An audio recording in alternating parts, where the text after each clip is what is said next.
Shalom, welcome to this shir on Torat Eretz Yisrael. Today we're going to be looking at the topic of selling your land forever, or the prohibition of selling your land forever. Everybody in Israel and Eretz Yisrael is given a portion of the land through their tribe and then through their family, and there's a prohibition of selling that land forever. So let's look inside and see what the information is, the sources are, and we'll go from there. Pasuk says, "Haaretz lo simchor letzmitut, ki li haaretz ki gerim v'toshavim hatem imadi." So the Torah prohibits selling land forever, and then we want to know what the nature of this prohibition is to sell one's land forever. The Rambam in the Sefer Mitzvah says, "Mitzvah reish chav zayin hu shitzanu shlom chorad masenu ba'eretz Canaan v'mchar tzmitut." They can't sell the land in Eretz Canaan for forever. Tzmitut is for eternity. Now, the question that's odd here is the Rambam calls it the land of Canaan, as opposed to Eretz Yisrael. So why does the Rambam use the phrase Eretz Canaan? Now, in the halacha that the Rambam brings, this is in Shemitah Yovel Parak Yud Aleph halacha Aleph, the Rambam writes, Eretz Yisrael mitchaleket l'shvatim einanim karet l'tzmitut. So the land of Israel that is sold off forever Land of Israel that is divided among the tribes is not allowed to be sold forever. Shneimar v'aretz lo timchar l'tzmisos, and quotes our parsel. V'machar l'tzmisos shneim ovrim below tasei. Now, if the person does sell it, so both the seller and the buyer violate the prohibition.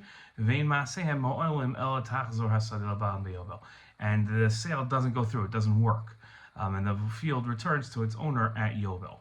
Okay, so at whatever the Yovel is a 50-year cycle, so at the end of whatever cycle they're in, the land goes back, even if they had written a contract that the land is sold forever. So they both violate the prohibition, and the land would go back to the original owner at Yovel. So a couple questions here. What's the Rambam teaching when the Rambam says that you can't sell the land forever? That doesn't work. What's the idea that it doesn't work? And in contrast to the Sefer Mitzvos, where the Rambam had written Eretz Canaan, here the Rambam wrote Eretz Yisrael. So why does the Rambam switch? What's the difference between Canaan and Eretz Yisrael? Okay. The Rambam then goes on and he says, "Amocher sadeo l'shishim shana." Right. So let's say a person sells it past the Yovel cycle, the next Yovel cycle, for 60 years. Eino yotza b'Yovel. Then it doesn't go out in year 50. Shein chozer b'Yovel el davar nimchar stam or nimchar tzmisos. Because the only time the land goes back to the original owner during Yovel is when it's sold, like just as a regular sale. I'm selling you this land, or it's sold forever. In that case, it goes back to Yovel, but I can't sell you the land for 60 years. I can lease you the land for 60 years, and that does work. So the question I have is, there's a prohibition of selling the land forever, but wouldn't that also include past the next Yovel cycle? So why is it that I'm allowed to sell past the next Yovel cycle? Okay, so that I'm not sure. I don't understand how that works. Okay. Now, the next thing the Rambam writes is that we're going to look at source number 5. This is from somewhere else in the Mishnah Torah, not dealing with our topic, but talking about real estate sales. And the Rambam writes that a person that is smart should, this is Hilchos Deos Parak Hey Halach Yud Aleph, so he should find a livelihood, and then he should buy a house, and then he should get married. Okay, that's the order a person should do it. And he quotes some interesting psukim where you see this. Okay, and he says foolish people first get married. And this is like what we do nowadays. And afterwards they find a way to buy a house, and then afterwards they go and look for somewhere to make a living, or they live off stucco money. Okay, and the Rambam says so that a person should, in this case, a person shouldn't sell he says a person should not sell their land. Okay, that shouldn't happen. Shouldn't sell the land.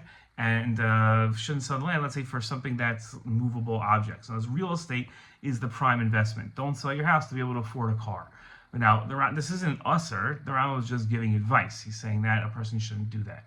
Okay, he says that a person usher lo adam lahakvir or lahaktish kol nechasav yitriach labrios, and a person shouldn't sell his field and buy a house, and he shouldn't sell his house and buy goods. Okay, so let's say a person has an incredible investment opportunity to buy and sell some sort of commodity, but he doesn't have capital. So he says, what I'll do is I'll sell my house or I'll sell my field. I'll be able to then buy the commodity, sell the commodity at a profit, and then buy a bigger house. The Rambam says that's not a good idea.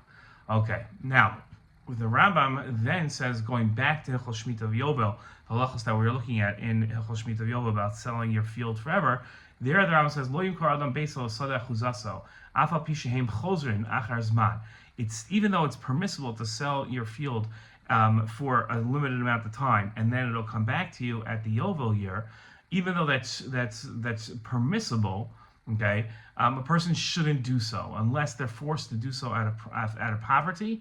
It's not a good investment strategy to lease out your land. And if you have land, keep land, don't sell it.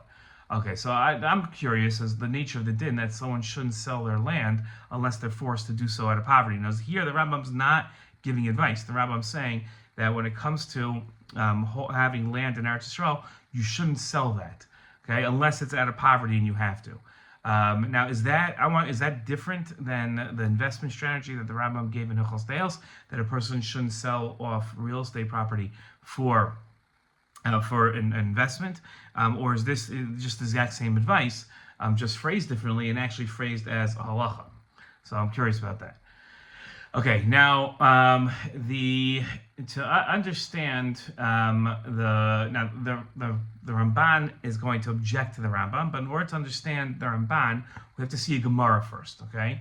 And the Gemara says like this. The Gemara says, "Amar Abaye kol milsa damar chumana lo sa'avid im avid mahani di sekataitach lo mahani amai kai." Okay, so Abaye had the opinion that when the Torah says you're not allowed to do something, if you do it, it's still effective. Like in our case, a sale. But a person shouldn't do it. So, and he gets makos if he does. Okay, so the sale, let's say in our case, the sale would work. Abaye says. Rava disagrees. He says, Lo mahane midei v'hai delaki mishum davar amira derechmanahu. He says it doesn't work, but even so, you still get makos, you still get lashes. Why? Because you're still violating the word of God. Okay, so that Gemara is going to be key for us to understanding something. And here, I understand the Ramban. Okay, the Ramban is going to first. He says this is the Ramban in his commentary in the Torah on Parak Chav Hey Pasuk Chav Gimel, and the Isser of selling your land forever. It says the Ramban. The reason why we have this pasuk of don't sell your land forever, Litein Lav Achazar Sados Abalim B'Yovel. The prohibition is on somebody who doesn't return the land at Yovel. That's the Isser. Shlo yeh lokeach kovsha. Lashon Rashi. V'imkein lamal yasir b'mechira v'aroi lo tiknel etzmisas. It should be, the Isser should be, don't buy land forever. Why is it phrased in language of sale? V'ulai yomar lo timkar lechem etzmisas. Chen lo yumkru eved lo mechars eved. Azhar b'lokeach shiyatzanu b'Yovel kefi pshuto v'yitachin sheyeh lo timkar etzmisas lav b'mocher. Shlo yimcharen el chalutin lo maharini mocher lechalolomim gam achar Yovel. V'afal bisho Yovel mafkia yisir kasav limchor lo l'shnehem. Sheyasu mimchar etzmisas. V'im amru chen yavuru b'lav zeh v'lo yoel lehem tichzachzor b'Yovel. V'kach b'risho arav Rabbi Moshe. Okay, so the Ramban says like this. He says he debates whether the seller or the buyer or both violate the command. Okay, we saw earlier that the Rambam held that both the seller and the buyer violate the prohibition. So now we have to ask ourselves the question of what are the svaros to say that either just the seller violates it, just the buyer violates it, or that both violate the command. Now the Ramban goes on and says, okay, this is still in his parish. He says that there's no actual prohibition of selling a field forever. That's not one of the Taryag mitzvos. But rather, the reason why it says that you're not allowed to sell it is to strengthen the din to return the land at the Yovel year. Meaning, there's only one mitzvah really going on here, and that is that any land that you've bought from somebody else at the Yovel year, you have to give it back. That's the mitzvah. And what's the idea behind this? Right? So says the Ramban, he says, Yomar higo beinechem hayovel v'loikshe beinechem ki li haaretz. So the Ramban says that this is to strengthen the idea that this land belongs to God and not to the people. Okay, And the way you understand this is because there's going to be a restriction on how you go ahead and sell the land. Okay, so our question has to be, what's the debate between the Ramban and the Rambam about whether there's a prohibition of selling a field forever? Okay, now the Ramban quoted the Bahag. Okay, Ramban quoted the Bahag, and this is again this is in a different place. This is on the Hasagos of the Ramban to the Sefer HaMitzvos. This is the Ramban's critique of the Rambam in the Sefer HaMitzvos. Okay, where again he quotes the Bahag, who says there's no prohibition of selling a field forever, right? And rather he says, listen to his language. He says she'ena menia klal. Okay, so this is rather he says that this is rather a sort of like a negation. Okay, there's no prohibition, but there's a negation, just not a prohibition. What does that mean? That the Torah is elucidating the impossibility of selling the land for perpetuity, right? But there's no action that's prohibited. It doesn't work. So even if someone attempts to sell his field forever, the sale is nullified at Yovel. Okay. So my question is, what's the difference between Mania and Isser, right? The difference between what we'll call a negation, meaning it doesn't work, and an actual prohibition. Okay. The Sefer Chinuch outlined that this prohibition, okay, this is the Sefer Chinuch Mitzvah Shin Lametes. He says the prohibition refers to the family heritage that a person received from the lottery from Hashem, called a ste'achuza. Okay, and that's what this applies to, not just down to any property that you might have bought in Eretz Yisrael, come into possession of, but rather it's only to ste'achuza. So our question is, why is the ste'achuza treated differently? So we've got 10 questions here. Okay, let's review our questions. Number one, we wanted to know what the nature of the prohibition of selling the land forever is. We wanted to know why the Rambam first when he refers to this prohibition of selling the land, he calls it Canaan. Then we want to know what the Rambam is teaching when he says that selling the land forever doesn't work. We wanted to know why the Rambam in the Mishnah Torah doesn't refer to it as Canaan, but to Eretz Yisrael now. Okay, what's the difference between those two phrases? What's the difference between selling the land forever and selling the land for more than the Yovel years? Okay, so meaning if you sell your land for 60 years, right? If it doesn't work, if you sell it forever, why does it work still if you sell it past the Yovel year? We wanted to know what the nature of the din, that someone shouldn't sell their land unless they're forced to out of poverty. And we wanted to know, is that like they can't sell it's the usher to sell your land as an investment strategy, and is that different than the advice the Rambam gives in Hilchos Deos? We want to know what the difference is in Svara between saying the seller violates the prohibition, the buyer only violates the prohibition, or both violate the prohibition. We want to know what the debate is between the Rambam and the Ramban about whether there's a prohibition at all of selling your land forever. We want to know what the difference is between negation, mania, as the Baal Halachos Gedolos call this, that the sale doesn't work, and an actual prohibition. And we want to know about the Sefer Chinuch's ste'achuza differently. So in order to answer our questions, we're going to have to see a little more material here. Okay, and the Ramban in his Hasagos, he goes on after quoting the Bahag, and he says that there are certain facts about the land. Okay, and he says, "Hanyin hu ba'atzmo ramzu b'gemara shalanu b'revi shal gittin shechalku sham mehem amro ein kinyan l'goy v'Eretz Yisrael afkia midei meiser shneimar ki li'aretz u'mehem amro ein kinyan l'goy v'Eretz Yisrael achbor." Right, there's certain things you can't sell land to Gentiles, especially to get out of meiser, because it's kili haaretz, because God says the land is mine. V'anira b'divrayim elu shehi meniya shelo nitzmeis haaretz biyad hagoyim, that we're not allowed to give the land to non-Jews. V'lo nazven alehem b'machar muchot, and you can't leave the land in a permanent sale to Gentiles. Shnasan tam la'aretz lefisha haaretz shelanu yisalev yisbarach v'anachnu kulanu geir v'toshavim ima. We are just residents of this land. This land does not belong to us. And this land is only belongs to God, and therefore the rules of this land are different when it comes to real estate in terms of how a person owns and what they can do with their land, what they want. Okay, and this was consistent with the principles that we see that when Hashem handed out the land. This is in Bamidbar Parachal Vav.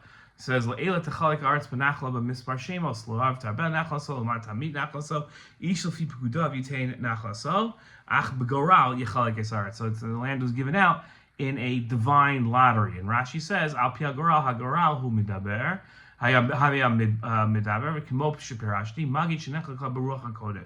The land was given out in Ruach HaKodesh, and that's why it says Al Pi Hashem.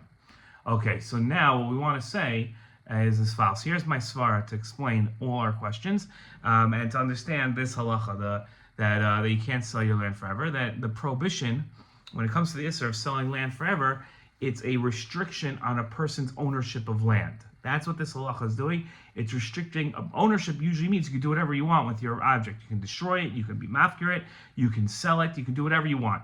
Here, what's being established is that ownership of the land in Eretz Yisrael is restricted. It's not a full ownership. Okay, and that's a consequence of a consequence. One of the restrictions of owning land in Eretz Yisrael is that you're not allowed to sell it forever. Okay, so that's what this is establishing. The idea that this land, the land in Eretz Yisrael, is different than other objects that you own. You cannot sell it forever. Okay, and therefore, when we talk about the nature of this prohibition, of selling the land forever, the prohibition is a restriction placed on land ownership in Eretz Yisrael. That's what this is. Okay, now let's start going through our questions. Why does the Rambam call the land Canaan, and why elsewhere does he call it Eretz Yisrael? Right? Why does he switch off with those phrases? And so what I would like to say is that the Rambam is describing the nature of the land. First, he describes it as Canaan, and then as land divided by God to the tribes. Eretz HaNechaleket Ben HaShvatim.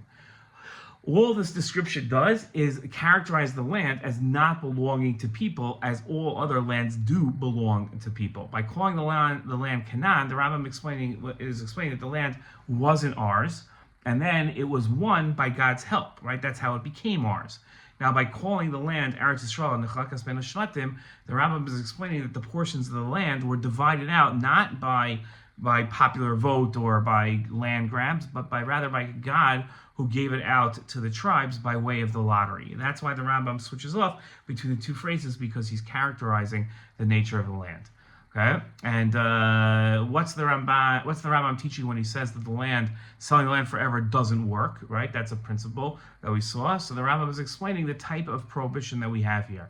There are some actions that are effective. Right, when it comes to Hilchos Shabbos, when you purchase an item on Shabbos, which is usher, you're not allowed to buy something on Shabbos, or you purchase chametz on Pesach, that's effective. Okay, but there are certain purchases that are not effective. Like when a person knowingly buys stolen goods, that sale doesn't work. So this sale, the Rambam is explaining, it fits into the category of sales that do not work. And that's what the Rambam is saying here, is that this isn't like buying something on Shabbos or buying chametz on Pesach where the sale does work. This fits into the category of things that's sort of like, but when you buy stolen goods, knowingly buying stolen goods, that the sale doesn't work. Okay? Now, let's go on to our next question. What's the difference between selling land forever and selling land for more than the Yovel years, right? Where you sell it forever, it doesn't work. Selling it for a long time, though, does work. And this is the idea, the prohibition here isn't about selling the land for a long time. It's about claiming ownership of the land by effectuating a permanent change to the land. So selling for more than 60 years is still a temporary sale. It doesn't effectuate a permanent change to the land. And the ownership allows that, right? That's something that is allowed. It would not be allowed if it's forever, because that's effectuating a permanent change to the land, which is not allowed. Okay. Our next question was about Hilchos Deos, where the Rambam said that a person shouldn't sell their land for investment purposes. And the later on we saw in our sugya that the Rambam says that it's usher to do this with land in Eretz Yisrael. Okay, so we're trying to understand what this is. So the land in Eretz Yisrael was apportioned by God, and each family should view their ownership of their land as a direct divine portion. So you shouldn't sell something that you have directly from Hashem unless circumstances absolutely require it. We're talking about you cannot eat, right? So that's where, like, the level of poverty where it's so necessary to sell your land. So there is investment advice in Hilchos Deos that it doesn't pay to, a person should not sell land for investment purposes. But here, what we're talking about, this is something else. This is where it's really prohibited of selling the divine gift of land to you. Okay, we saw that the Ramban and the Rambam vacillate between who actually violates this prohibition. Is it just the seller? Is it just the buyer? Or is it both of them? Okay, and here we can explain the svaros of each way of understanding it. So when the ownership is designed to be restricted, right, who can penetrate those restrictions? Okay, so the seller is the obvious choice because the seller is the owner. The owner is the one that has to abide by these limits to ownership. If I'm a buyer, that doesn't really, it's not really relevant to me because I'm not the owner, so it doesn't work. So therefore, the limitations and restrictions apply to the owner. But the buyer then is the least obvious choice because he's trying to penetrate the limitations of the ownership of the seller by effectuating a permanent purchase, right? And therefore, although it doesn't seem at first glance like this would be the most obvious choice that he would violate it, just for the attempt of trying to effectuate a permanent change to the land, and if he goes ahead and does it by purchasing the land, so even though it doesn't work and he hasn't technically achieved anything, he still violates the prohibition because he has done what he tried to do to effectuate a permanent purchase, okay, and therefore a permanent change to the land. Now, the most logical choice is to say both of them, and that's what we do say, because both are attempting to effectuate a permanent change to the land and therefore act as full owners of the land.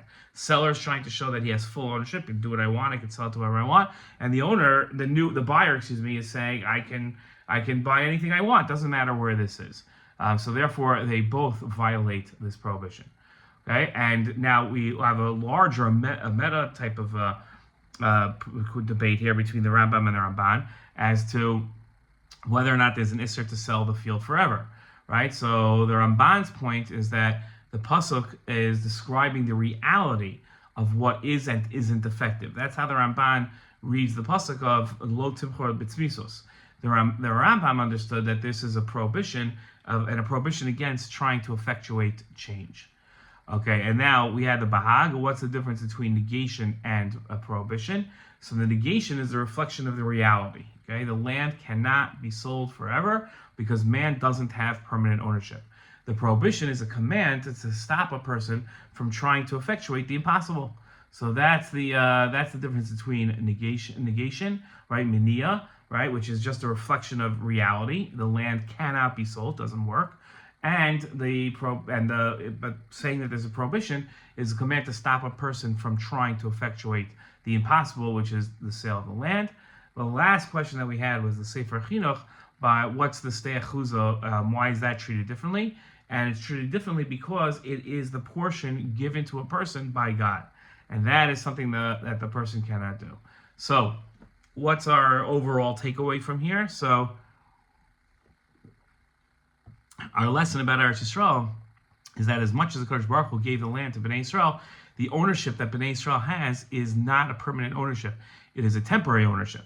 Okay, and and there are restrictions to that ownership.